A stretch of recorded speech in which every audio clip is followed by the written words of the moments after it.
But it's gotta be yourself. Like, Exactly.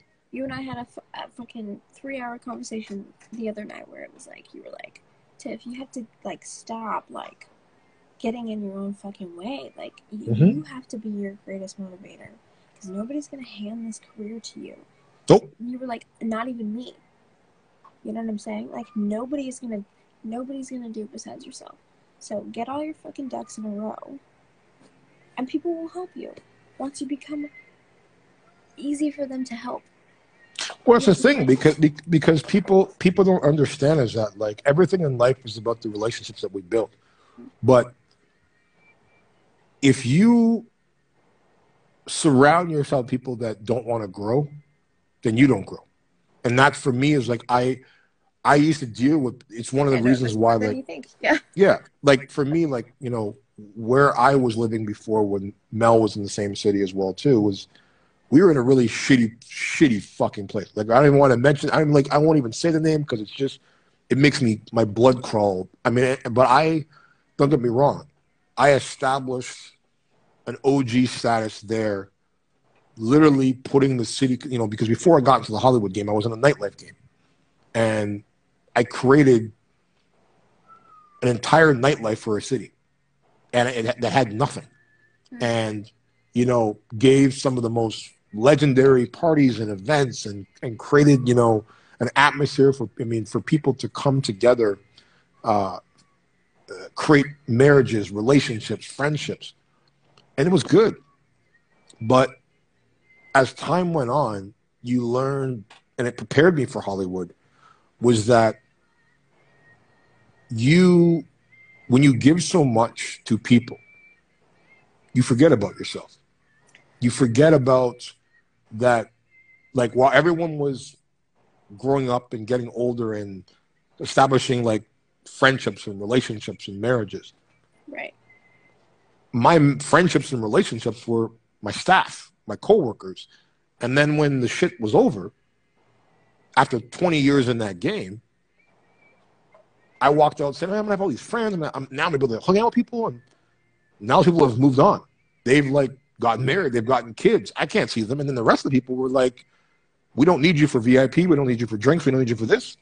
Yeah. And they were gone. But again, it mentally prepared me for the Hollywood game because you know what you're getting. Moves fast. Like, shit moves so fucking fast.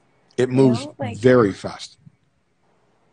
It's like, I'm 28 and I'm on dated replaced with younger models. You know? I'm like, I'm not, like, old, but in Hollywood I'm old. Yeah, but this is the difference is people always use the term, you know, there's an age limit. And I got the biggest disadvantage being a black man in the industry, you know, because we just don't have the opportunities. You do, but can I just say you're fucking crushing it. I try. For me, I appreciate that, and for me, all I can do is do what I was meant to be and do what I was meant to do, and I try to do it with the best of my ability. Mm-hmm. You know, each day I try to.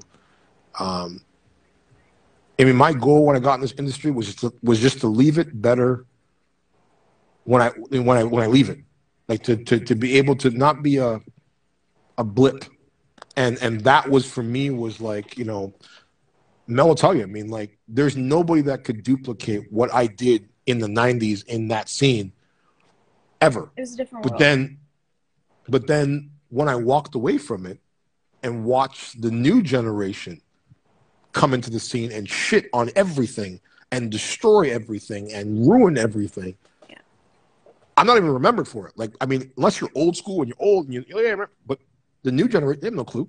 So I was like, okay. No, you're totally right. Like, I hear stories about the industry, you know, because, like, I work in it. My day job is, like, marketing in Hollywood, and, you know, in my free time, like, that's what I'm an aspiring actress.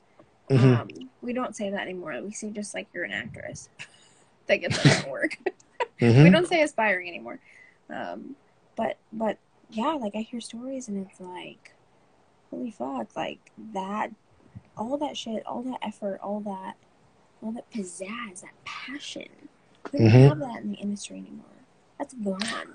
Because it's more about social media likes and followers than passion. You've got, you know, casting agents and talent directors who look more at someone's social media feeds and the actual person's of work of what they've done. Castings are looking at your number, your follower count, and not exactly. Like, but this is where I try to tell people, number one, is that, you know, when I started in this game in 1992, you know, there was no social media game. You didn't have access. You, like, even what we're doing right now, like, you couldn't do this if you wanted to talk to Tom Selleck or whatever. Like, you had no access. And for me, when people sit there and say, okay, like, you know, age and this and that, or race or this and that, I'm like, listen, all those things, if you know that they're there, I look at it, it's like when you learn how to drive a car. You had all these obstacles, these pylons, these cones, where if you hit the cone, you fucking took away a point. And then you have to start over again. But if you avoided all the fucking cones, did your parallel parking, you have such like great analogies. Like, you really well, thank you. But the things that are hard, the things, because remember, like, who liked parallel parking? Like, I'm fucking sure that was shit. Was when you first learned to drive, I was like, okay, really? Like, how am I getting in this small space? And oh, okay, let me reverse back. Let me do it again.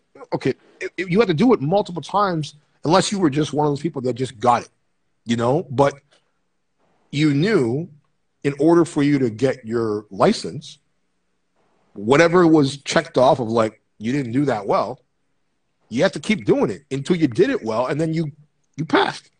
And the difference was that when you think about when you were 16 and you earned it, and you earned that license, you were like, you running the school, you throwing that shit up, and you're like, oh my God, I got my license, because you knew you put in the work.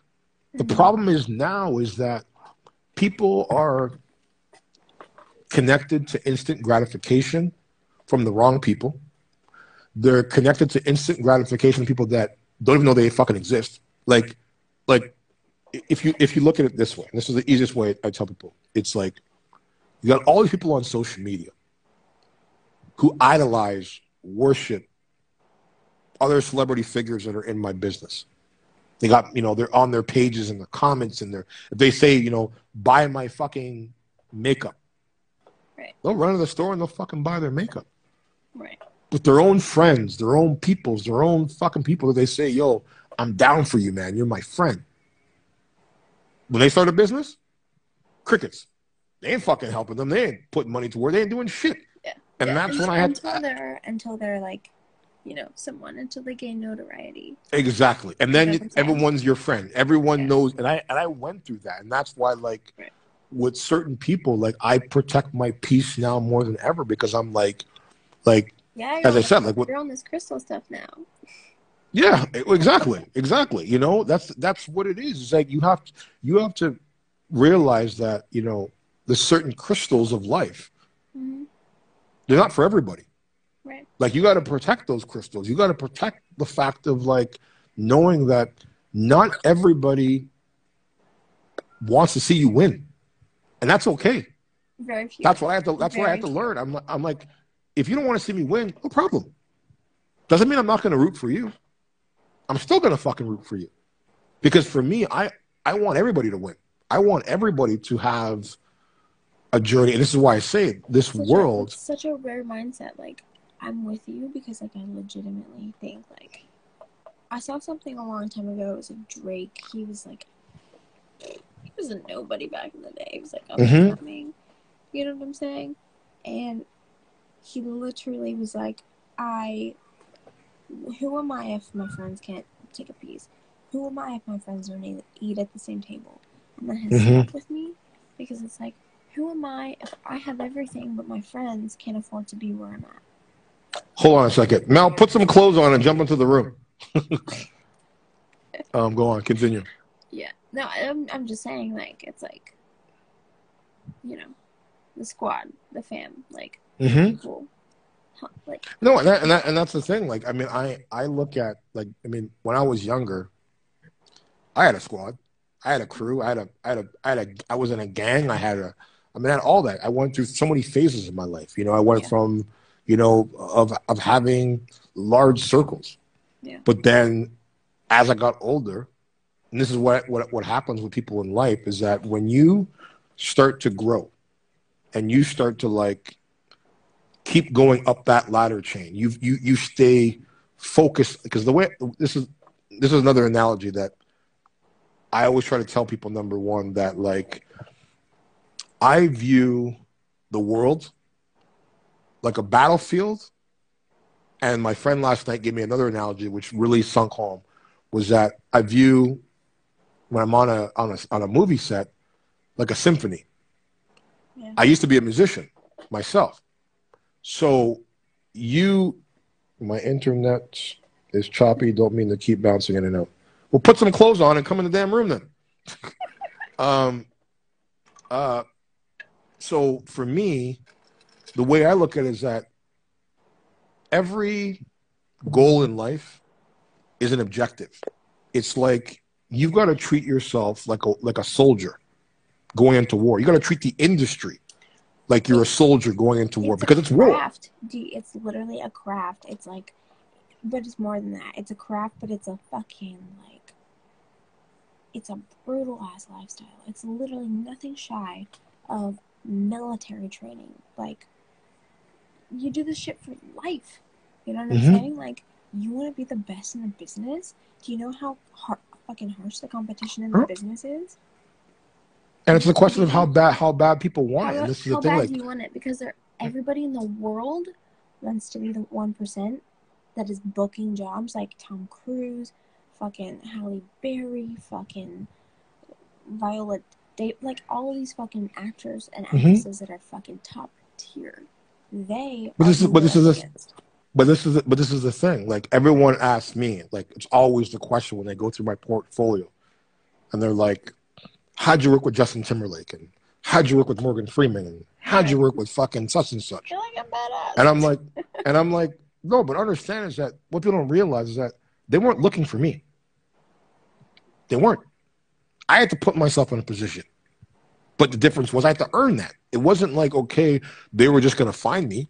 And I always tell people, like, if you've got the talent, real people will find you eventually.